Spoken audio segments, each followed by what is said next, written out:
What else is building on his base? There's a pylon there, only the cybernetics core on the back, and the forge getting upgrades for his ground units. And seems like HuK is going to make a small push this time. This is, if I'm not mistaken, the third push that HuK does. He's been harassing constantly since the early game, since the beginning, and he doesn't want DIMAGA to macro up at all. He wants to contain him the best he can. And as you can see now, HuK going for his own expo. How's the income going? As you can see, there it is. DIMAGA just pulling ahead. The harvester count doesn't have much of a difference at the moment, but income-wise, he is ahead. And these units are going all the way around. Oh, they want to shoot this overlord. Okay. Is DIMAGA even supply locked? No, not really. He's fine. Not much of a harm coming from that kill there. Now HuK pulling back. His army composition now is a bit more balanced. As you can see, 3 stalkers, 3 zealots and 4 sentries. He's going more sentry heavy now, so we might be seeing some kind of intense microing coming out of HuK. Force fields and shields are just brilliant abilities, but they're kind of hard to control while you're on the heat of the battle. So hopefully, and because HuK is building so many sentries, he's thinking of that. He's thinking about using the force fields and the shields, and well, he's that kind of a player, he's that good. So we might be able to see some impressive use of force fields, which is something that I always enjoy watching. Anyway, let me just focus a bit on DIMAGA now. Well, his army at the moment, basically, as you guys can see, oh, another offense, 4th assault by HuK, trying to get in once again inside the natural expo, DIMAGA's natural expo, but he's been pulling ahead, taking care of his creep highway, which is something that DIMAGA always does. It's like a trademark of his. He always takes care of his creep highway. He knows how important the speed that he gains is for the mid and late game. And here comes big wave of Zerglings. Whoa, those force fields were just placed excellently. Look at the amount of Zerglings just stuck on the back. Very well played. He was able to fend off this assault, which could be just a big surround by DIMAGA. With those force fields, he was just able to split all the forces and actually contain the Zerglings and killed most of them. Only 1 Zergling survived. And now focusing fire on these destructible rocks, so maybe preparing his 3rd expo, while HuK is gonna get ready for another assault. HuK is relentlessly assaulting. He still haven't give up. He wants DIMAGA under pressure the whole match. He doesn't want to give any space for DIMAGA to breathe or even think. He just wants him to stay there contained. And here it is, destructible rocks down, but HuK is waiting here. He has his forces here. I'm not sure if there's gonna be any confrontation. Well, seems like there won't be any for now. And look at him getting the creep tumors down. Very well, brilliantly played by DIMAGA, just trying to get as much of a benefit from speed as possible. What else is he building? Well, seems like that for now he went for the Hydralisk then, as you guys can see. There it is. And he might be transitioning into Hydralisks.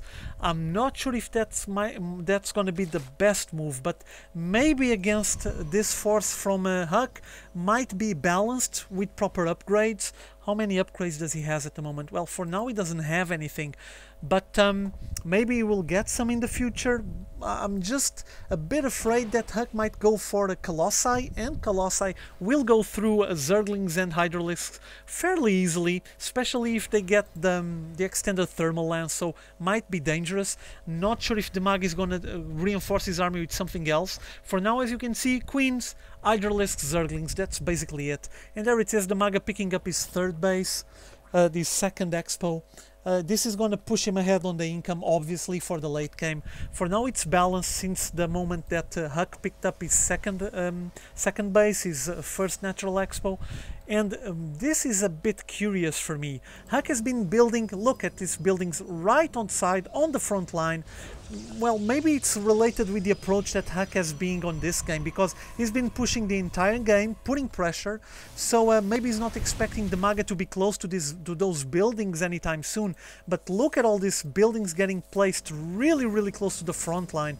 Twilight Council, Archive, the robotics facility, I mean, this is gonna be dangerous. Anyway, HuK pulling into the 3rd base, DIMAGA's 3rd base, which is just starting to pop. There it is, finally settled. And now big push inside DIMAGA's 3rd base. Not sure exactly. Whoa, very nice use of the force fields, placing all of those hydralisks out of range. Look at them all stuck there, they're not doing anything. At the same time, HuK trying to get the hatchery down, but he wasn't able to. Very well transfused that queen. Excellent play. Brilliant microing by DIMAGA, but also brilliant microing by HuK. Even walled off when he was pulling back. And though that attack was very intense and interesting by HuK, and his use was brilliant, the use that he made out of force fields, there's not much left out of his army composition, as you guys can see. So these Hydralisks, all of them with 1/1 upgrades, are doing their job. Here we go, another face-off, this time on the middle of the map. Hydralisks, pure Hydralisks, going way ahead. There's a queen on the back, so slow, just dragging herself, following those hydralisks. Maybe they can benefit from some kind of transfusion if required, but this amount of hydralisks, look at them just focusing fire on these buildings, and this is not going to be good for HuK. I'm not sure exactly why did he build this here. Maybe he was considering some kind of wall off, but look at it. All of it getting powered down. DIMAGA is not even targeting the buildings, he just wants them down, and now focusing fire on the natural expo. Whoa, HuK pulling all of his probes out, last ditch effort, trying to defend his natural expo. Lots of hydralisks, it's basically full hydralist. There's more stalkers on the back. They came from the back reinforcing, trying to make a pincer attack on DIMAGA's forces, and they were actually able to defend this. Look, very well played. HuK was able to fend off this assault. There's 3 hydralisks here, but all the 3 of them very weak, and HuK defended this one. Excellent. Those stalkers coming from the back and actually being able to make a pincer attack were the solution for this, were the reinforcements that HuK was needing. But now he needs to rebuild his army. I mean, there's not much left. He got a big hit on his income, as you can see. Look at it. Harvester count, he killed a lot of harvesters to defend this natural expo, so he now has to get some more here. On his main base, it's pretty much mined out, so he transferred most of the probes, and there's a pylon powering up these buildings once again, and he's already going for the Psionic Storm for High Templars and getting the Zealot charge to get charge lots.